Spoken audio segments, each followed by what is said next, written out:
This is Justin from JustinAttraction.com. I'm here today with my friend Dexter Davids. What's up? How you doing?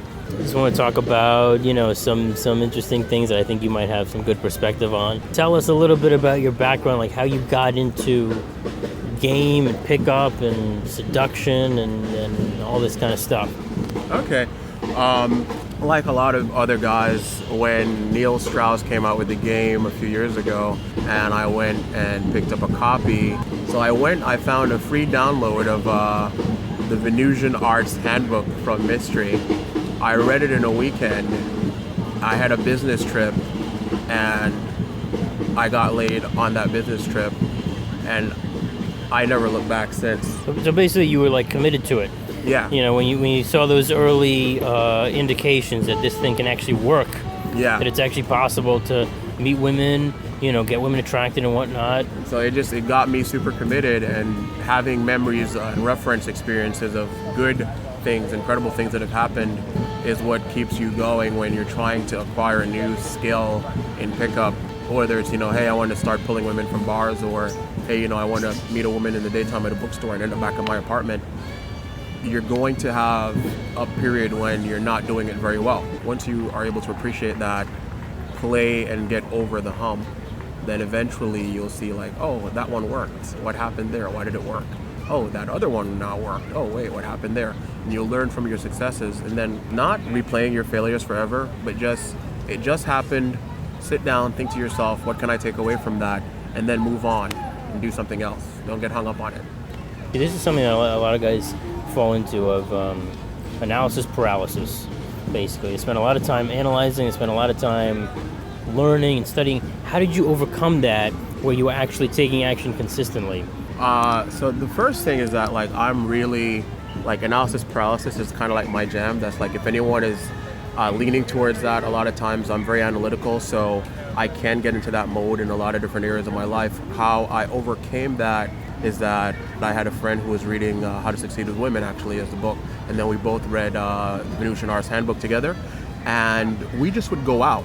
And then eventually my friend started to get more into socializing and going to events, and so I needed to find new people to go out with in the night, because that's what I wanted to do. I wanted to go out to bars and not just to social parties and stuff and meet women.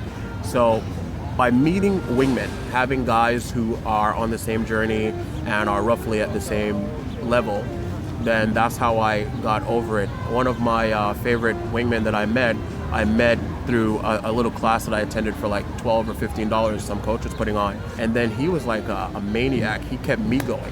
He would call me and be like, yo, what are you doing tonight, guy? Let's get out. Hey, bro, what's up? What are you doing tonight? Yeah. Okay, what about Wednesday? What about Thursday? What about next week? Every time that I was busy or whatever else, he would always come back and focus me again, because he was looking for someone who had a decent level of skill and who was committed to it. There were clubs that I'd never been to. I was never a big person on the meatpacking district, and just having a wingman to go out with and experience it and see that some of my ideas about myself, I'm not a guy who goes to nightclubs, it's total bullshit. I love nightclubs. Now you love them. I love nightclubs. And by the way, the meatpacking district is a district here in New York where there's a lot of nightclubs. It's a lot of high energy. A Friday night or a Saturday night, a lot of people go out. They're all dressed up. They go clubbing. A lot of high end bars, that kind of things. I'm over in the meatpacking district. All of a sudden, I'm hanging out on a regular basis. I've become regular at a few places, and now I feel comfortable in that environment. So I think that just going out and doing it, not being afraid of failing, feeling that feeling of being awkward or out of place and playing through it. It's the same thing when you show up to the gym for the first time and you're not a person who goes to the gym. Right. There are always going to be people who look like they belong there and this is their life every day. But after you've been in that gym for 90 days, it's second nature to you.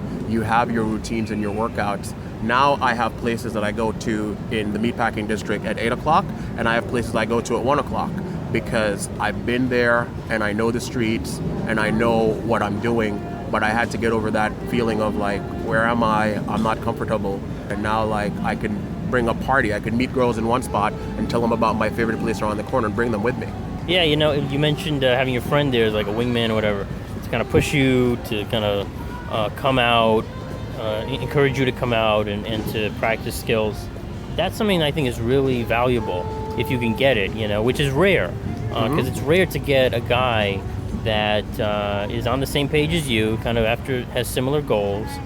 If you can find a guy like that or guys, it's very powerful in terms of your development, and you can really accelerate your improvement very, very quickly. Yeah.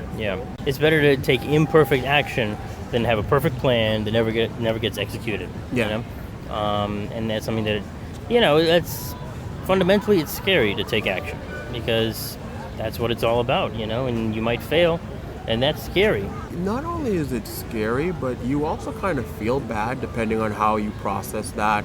Like if something doesn't work out and you tell yourself like, she rejected me, it's because I'm X, Y, Z. So now you're reading her mind, right? It could just be that her roommate is home tonight, but you're like, oh, she rejected me. It's because of X, Y, Z. I don't have enough, some weird thing that is in pickup, I don't have enough vacillation in my game.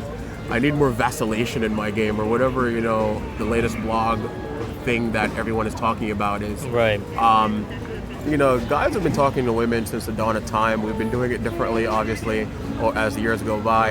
And at the end of the day, making that first step forward, putting your foot in motion and opening your mouth is always going to be better than sitting there thinking of the ideal thing to say. I can't move yet. I can't talk to her. I need to think of the perfect thing to say. No. Yeah. You need to start taking action.